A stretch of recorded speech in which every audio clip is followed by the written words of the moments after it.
future will make us. We're stronger than that. Trouble comes screaming, we always holler back. That there's some criteria that have to be met or are going to be measured. What are the criteria? They're developing that now. The actual program will begin next August. So the state is taking a whole year. It became law July 1st, and some people were thinking we were going to do this right away next month.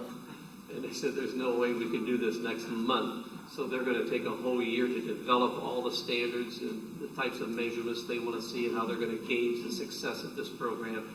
And they will monitor them every year and give statistical analysis at the end of each of those years for all 5 years and just see how things develop.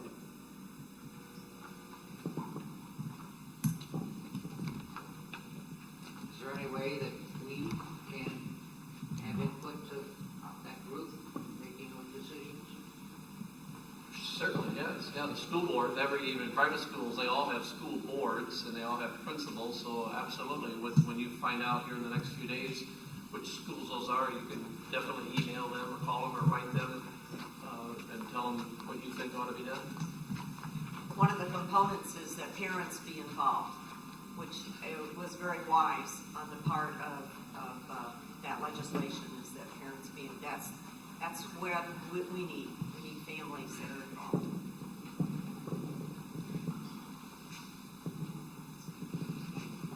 I work for an elementary. I'm not an educator. I'm a janitor, if you want to put it that way. But I see a lot of these. I walk by these classrooms every day. And even in kindergarten,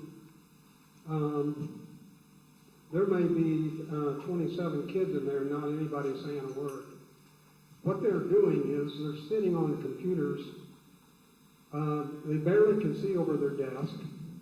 And some of them aren't even that tall yet, and they're reaching up here with their mouse and they're moving around like this, and they've got headphones on.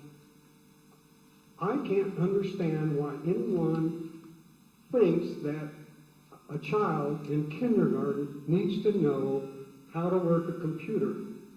I think what we need to do, if we're going to teach the kids, is to throw them damn things away until they get into middle school or somewhere in that area. Talk to them, teach them how to add 2 and 2. Teach them the things that they need to know just to learn how to exist first. And then when they get a little older, then we can put them on the computers and start showing them, what it's going to be like when you get out into the working, part of things. It just breaks my heart to walk by these classrooms and nobody's saying anything. The teachers are over in the corner. I don't know what they're doing, but all the kids are sitting there with computers and nobody's saying anything. It's like they're not even mingling with one another. And then they talk about critical thinking all the time. And then they talk about global this and global that. Who cares? Let's teach them what they need to know to live. Not everybody's going to go to China or India or any place else. They're going to stay here. Let's teach them what they need to know here. Then what percentage of them go to China and work and all these global things they're talking about? Very, very, very small percentage. Why don't we throw those damn computers away until the kids get into about 6th grade? Then they're going to get enough of it probably at home anyway. You can't stop what they do at home, and you can't control what they see and do at home. But when they're in school, we've got them for about 8 hours. Let's teach them what they need to know. We got them longer than Mom does because Mom puts them in bed at 8 o'clock. There's no reason why that we can't teach our kids what they need to know in 8 hours a day, and let them go to school all year round. Don't even give them time off. You got any response to that up there? Well, when my dad grew up, we were 90-some% agrarian society, and so actually harvest, well, maybe November, and would go till planting time in April. So he was in school half of the time they are now, and our country developed and became a great nation with students going to school that amount of time. But the key ingredients, what you're alluding to, is developing good character and good attitudes and learning how to read, write, and do arithmetic. If we just know good attitude and have good character, and you can read and write and do some arithmetic, that's a formula for success in America today. I mean, that's that fundamental, that if you have those things. I talk to employers all the time, and they said, you just give me a kid who has the basics, and if he's got a good attitude and he's got good character, I'll teach him everything he needs to know to do the job in my factory, because I want that kind of a person. So Christianity is the bedrock of good character, and Christ is the example of good character. And he had, a lot of good character qualities. If you just learn those things, it's amazing how far you can go in life. Do any of the rest of you I would just agree with you that time on computer in classroom needs to be very, very limited. I was in a little kindergarten program this morning, and the kids had centers, and one of the centers was for computers, and so there were 4 kids with headphones. And I don't know, for 5-10 minutes, fine, but for the bulk of the day, no. Yeah, they need to be talking and interacting. An engineer was asked once, what's the number one thing for a child to grow up to become an engineer? And he said, I can sum it up in one word. He said, curiosity. Yeah, when you see those little curious 3- and 4-year-olds, and somehow we kind of stamp it out by about 3rd grade. We got to get that back. I just want to say, and I agree with what has been said, children, especially young children, should not be on computers for hours and hours as we see them today. But there is a value in them. As kindergarten class that I was teaching, we taught, and direct instruction is what children need, direct instruction from the teacher. But the kindergarten program had direct instructions from the teacher, and I was a teacher, but we also went down to the computer lab where the same instructions in a more vivid way was on those computers. And so maybe for 30 minutes, 35 minutes, that would just be more reinforced. When you're teaching children alphabets or words, certain group of words, if they can see it with little animated characters on it, that will just certainly reinforce.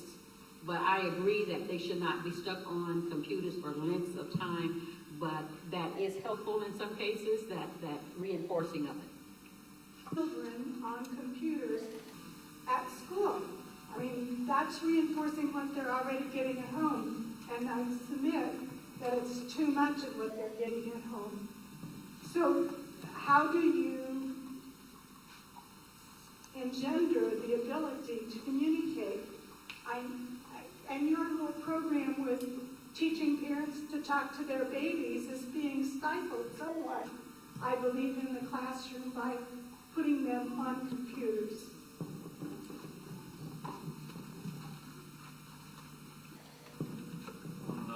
My wife and I have 4 sons who are all grown and married and have kids now, but during our time of raising them for 25 years, in our home, we had no television and no computers in our house. In fact, my wife and I decided not to even have a TV yet today.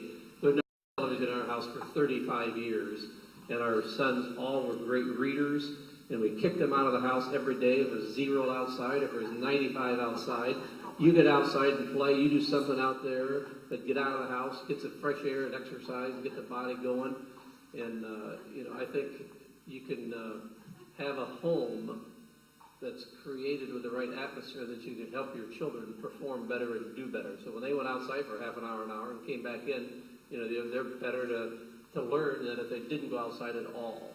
I still remember about 6-8 years ago, Hamilton school system eliminated all recesses because they wanted more time on task in the room, and people went nuts. The parents went nuts and everything, and the school boards upheld that edict by the principal, and they stayed that way for a while. I don't know if they're that way today, but they've got different superintendents now and principals. But I thought, this is terrible. What they need is a half an hour every day outside. You know, if you do 15 minutes in the morning, 15 minutes in the afternoon, lunchtime, at least you got 3 opportunities to get out of the classroom and, you know, let your body move around a little bit and stuff. So I think even a balance of physical activity when you're trying to learn academic things, it's good to take a break and go out and do something and then come back on task.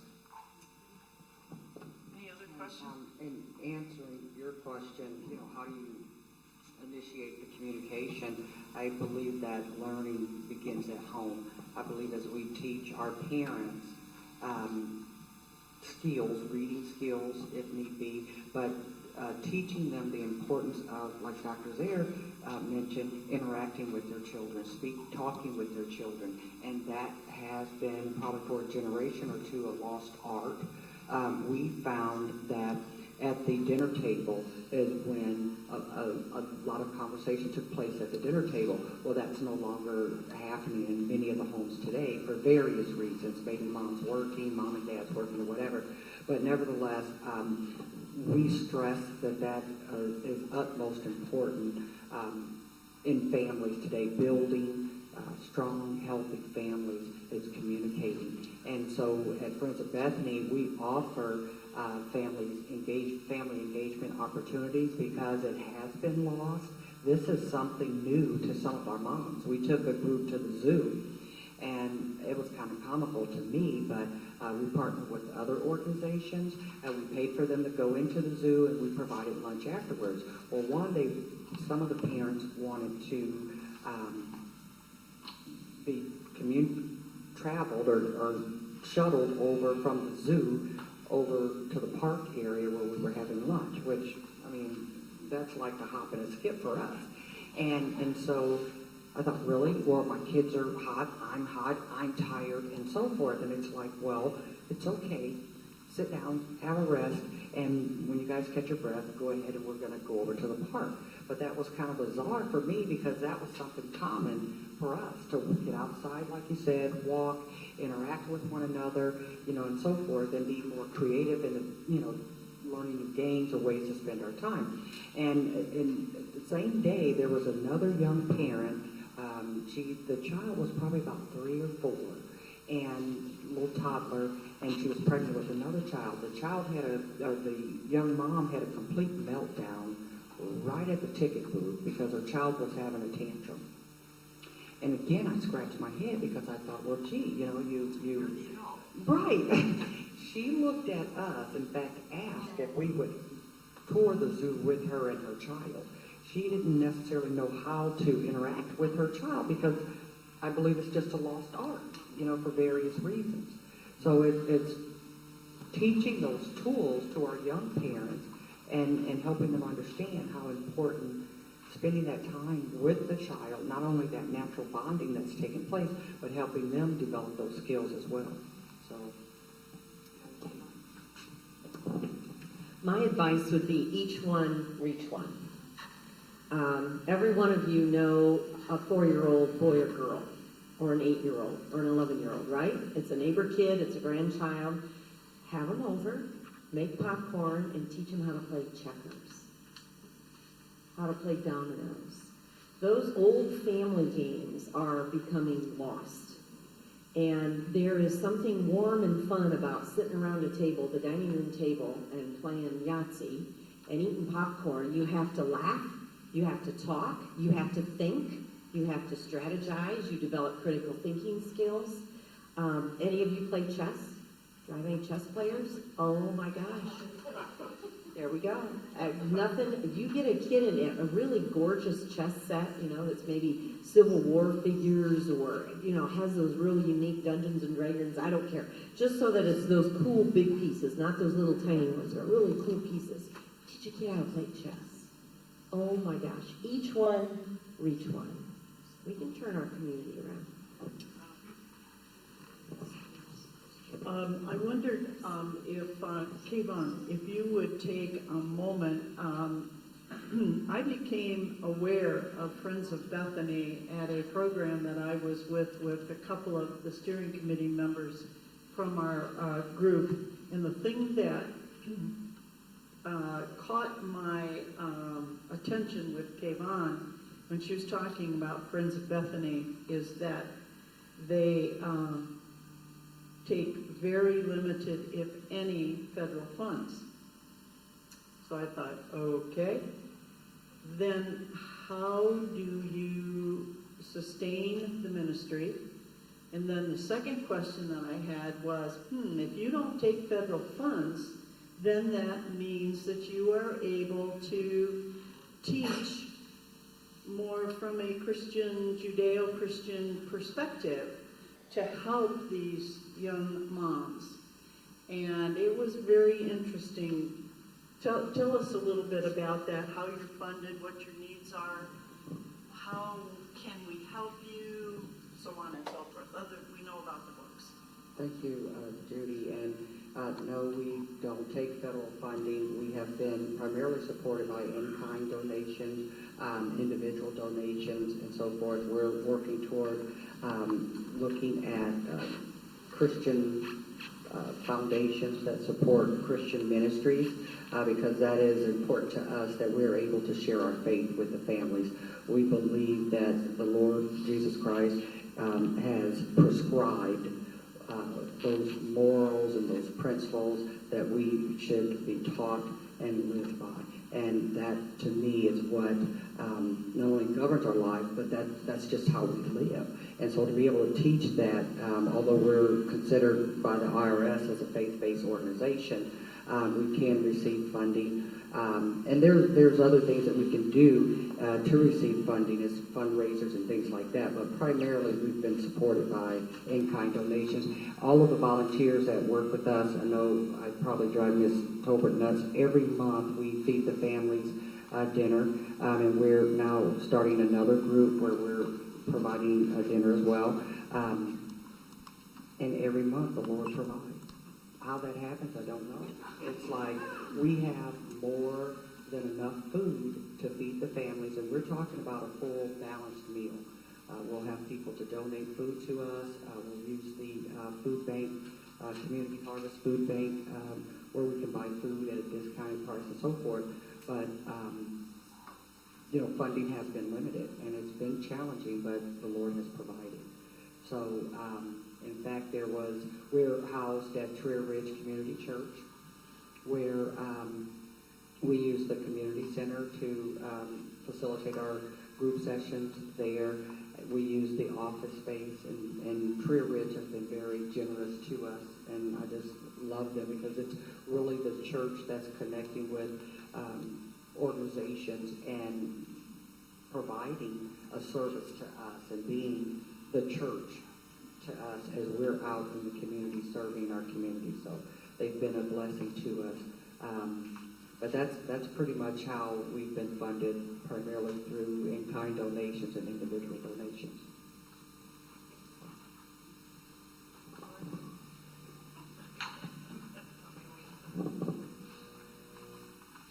This is my exercise.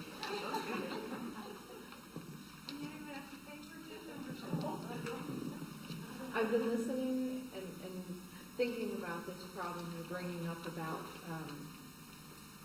what the women and the children are going through.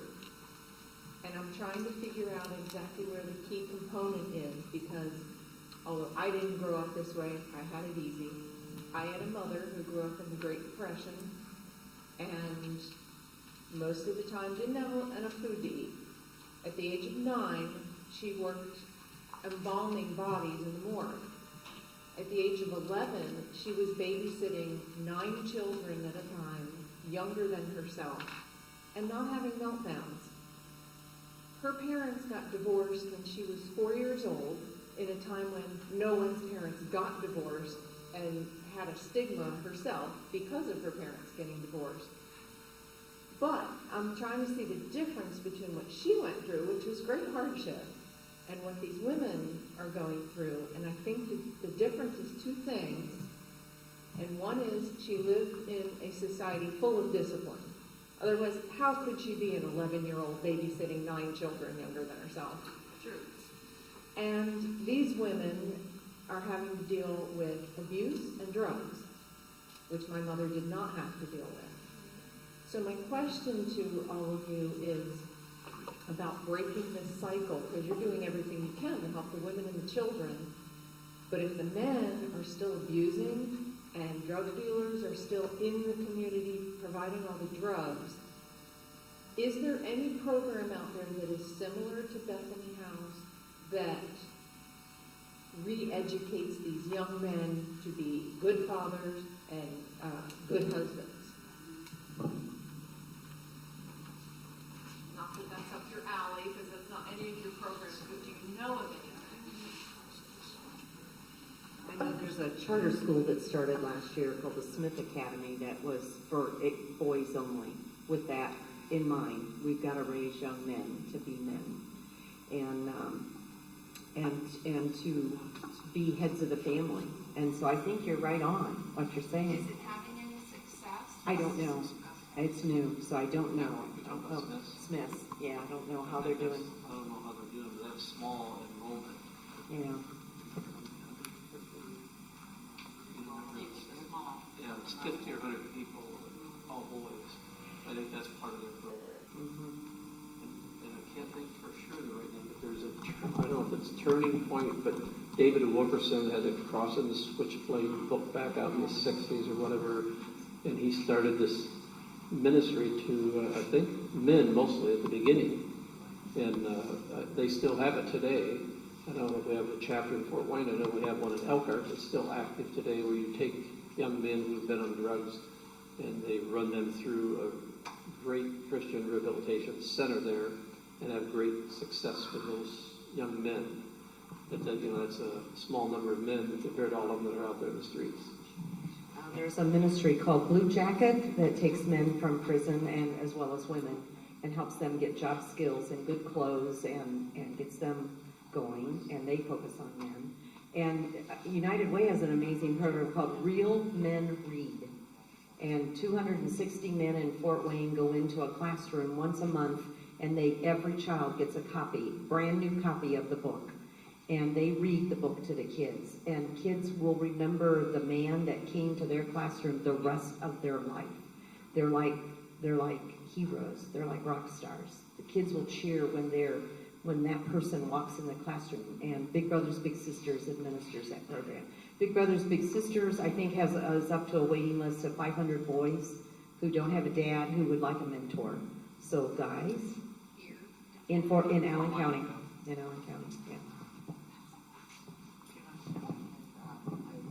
Do know there's Youth for Christ, that's and CHIP, they're mentoring. There's one right in the urban community. Prime Time. Southside. Yes, I was very impressed with that program because that's what they're mentoring both men, young teens, both genders, male and female. And I know there's a Michael Patterson. He works with IPFW. He started some type of mentoring program. So Fort Wayne Urban League as well. So it is a community problem. I believe this community problem or social problem. It's occurring all over the United States. I believe there's many organizations that's working in the capacity of serving men. Now there's a faith-based mentoring program for men that are returning to the community from prison. Pastor Scott and I think Tommy at one time was mentoring the women, but there's a facility or organization that's serving the men. So, but it's as Dr. Zier mentioned, it's all of us coming together. I think that as Christians, that is one of our Christian duties, connecting with the unchurched, because I believe that's where it begins. The heart. When the heart changes, the behaviors change. I think other than that, we're reforming people. So as we, as the church, are out in our communities, or our neighborhood, kids, as Dr. Zier mentioned, and I know for some it may be family members that are in need of a responsible adult to come alongside and just mentor, be there and spend that time with them. What's happened between your parents' generation, my parents' generation, what changed there, I'm not certain, except I do see a decline and our morals and our principles. And I believe Dr. He had focused on the family. Dr. Dobson, he did extensive research on that, and he talked about the breakdown of the family and how that would impact our communities, and I believe we're living that today.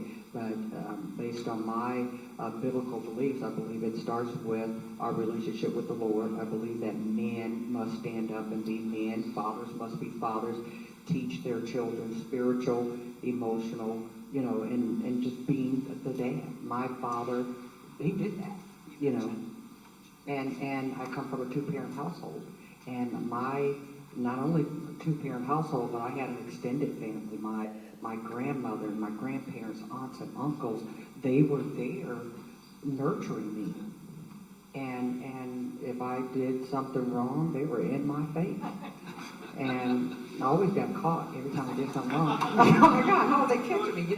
I couldn't figure that out. But they were all like lined up, living, and we lived close within same communities. So our extended family was there. And my grandmother, in fact, taught us that I come from a very large family. She said, we came here together, we stay here together. Migrated from Tennessee, and she was a Southern woman, and she didn't play. And Granny today, if she says something today, all of us, 40, 50 grandkids, however many, we still respect our parents and our grandmother. And even on Facebook, the kids are on Facebook, my grandmother's on Facebook. And it's hilarious because she's like, okay, now watch yourself, or I need to talk to you. And so that level of respect was there for our parents. And I believe that has been lost. My heart goes out to those women who have been victimized and haven't been able to get through it, come from those broken families. That's why we are serving and dedicated our life to doing this, to helping those. And as they say at Youth for Christ, it's given life to their story. Because we've all had challenges. It's how we choose to deal with those challenges and how we move life forward. My dad would probably go to jail today for how he disciplined. I'm one of 7, and he was a harsh disciplinarian. And I mean, if you did something out of line and he hit me, I thought, I'm not going to do that again.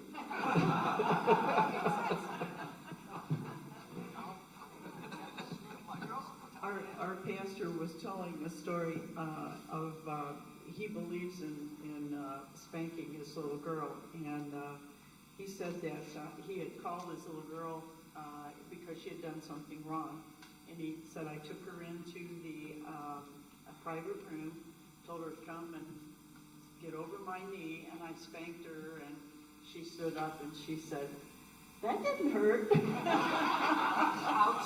Yeah, and he said, so? He said, I was confronted with, okay, what am I going to do? And he said, let me tell you, the next time she was crying.